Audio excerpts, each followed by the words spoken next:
I'd like to introduce you to the iPod.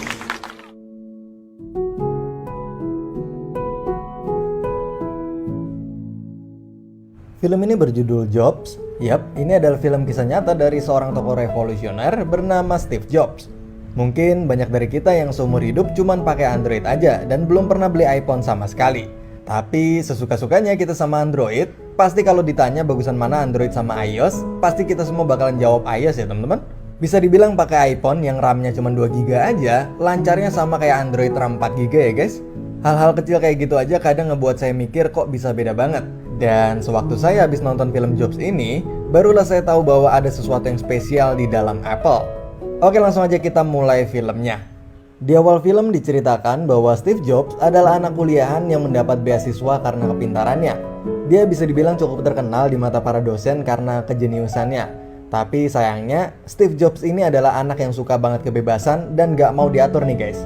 Dia jarang banget mandi, tidur di mana aja, kemana-mana nyeker, rambut berantakan, badannya yang bau, narkoba, seks bebas, pesta, dan lain sebagainya.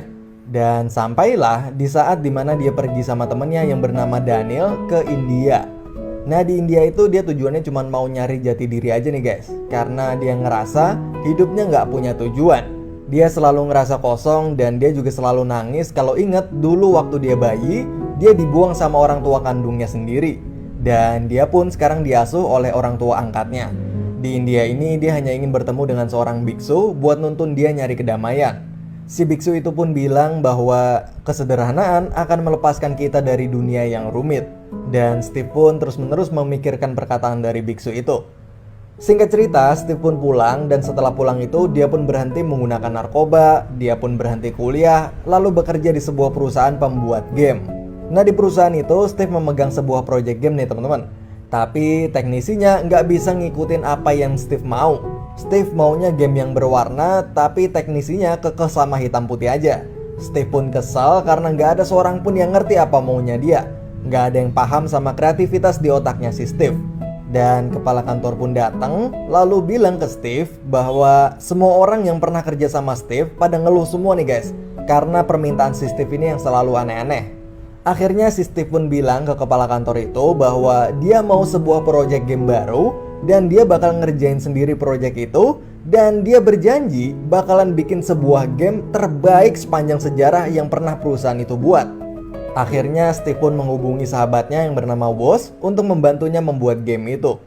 Dan setelah malam itu, akhirnya jadilah sebuah game bernama Breakout. Mungkin banyak dari kita yang gak sadar kalau dulu sempat mainin game ginian ya guys. Nah berkat game itu, Steve Jobs pun mendapatkan bonus $5.000. Lalu esok harinya, Steve Jobs lagi main nih ke tempatnya si Woz. Dan di sana, Woz kelihatan lagi ngerakit-rakit perangkat elektronik baru. Tapi Steve ngeliat ada sesuatu yang menarik nih guys di atas mejanya si Woz ini. Bos pun ngejelasin bahwa benda itu adalah ciptaan barunya Woz yang lagi iseng-iseng dia buat. Dan jadilah sebuah komputer desktop rumahan. Di saat dulu komputer cuma bisa dipakai di jaringan perkantoran aja, ini si Woz bisa ngebuat komputer yang bisa dipakai di rumah cuman dengan cara ngehubungin kabel ke monitor TV di rumah.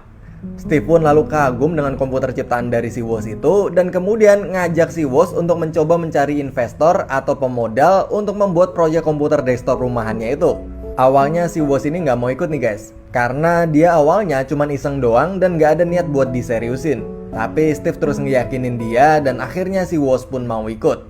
Nah di perjalanan mencari investor itu mereka berdua saling berdiskusi untuk menentukan nama yang cocok untuk komputer itu. Dari mulai nama Enterprise Computers. No. Then Phaser Beam Computers. No. dan beberapa nama lainnya. Akhirnya Steve pun kepikiran sebuah nama yang simpel dan melambangkan kreativitas, yaitu Apple. Yap, kata Apple itu melambangkan buah dari kreativitas. Namun sesampainya di komunitas para investor itu, hasilnya ternyata nihil nih guys. Gak ada satu investor pun yang tertarik dengan komputernya si Steve dan Woz itu. Tapi saat mau pulang, ada seorang pemilik toko komputer yang tertarik dan kemudian menawarkan ke Steve sebuah kerjasama. Yang saya suka dari Steve Jobs ini, dia memang bukan teknisi sehebat Woz yang bisa bikin ini itu, tapi yang saya suka adalah kemampuan dia dalam negosiasi dan rekrutmennya nih guys. Dia kalau ngajak orang atau nawarin sesuatu ke orang tuh pasti bener-bener sampai orang itu nggak bisa nolak saking bagusnya kata-kata dari si Steve Jobs ini. Contohnya kayak waktu ngeyakinin si Woz, terus waktu negosiasi sama pemilik toko komputer itu dari yang harganya $250 per komputer, lalu si Steve ini sampai bisa deal di harga $500 per komputer. Dan yang tadinya toko komputer itu ngejual satu set komputer utuh, lalu gara-gara omongannya si Steve ini, toko itu sekarang jadi ngejual dengan cara terpisah biar untungnya lebih gede. Jadi ngejual keyboardnya sendiri, monitornya sendiri, mesinnya sendiri, dan lain-lain gitu. Jadi yang tadinya pemilik toko itu nggak kepikiran sebelumnya teknik itu, akhirnya berkat negosiasi sama si Steve dia jadi tergiur. Nah kemudian Steve dan Woz pun akhirnya mulai memproduksi Apple komputer pertamanya yang diberi nama Apple Computer One atau Apple Generasi One. Nah Apple komputer generasi pertama itu mereka buat di sebuah garasi rumahnya. Lalu untuk membantu pekerjaan mereka, Steve pun merekrut 3 orang yang bernama Bill, Chris, dan sahabatnya sendiri yang sebelumnya mengajak dia ke India, yaitu si Daniel. Dan setelah Apple komputer pertama mereka jadi dan sukses terjual ke toko komputer itu sebanyak 100 unit, yang masing-masing unitnya seharga $500, maka mereka pun memulai proyek baru yaitu untuk membuat Apple komputer generasi 2 atau Apple Computer 2. Dan di proyek baru itu, Steve merekrut seorang teknisi baru bernama Holt yang ditugaskan untuk mendesain tata letak komponen-komponen di komputernya itu.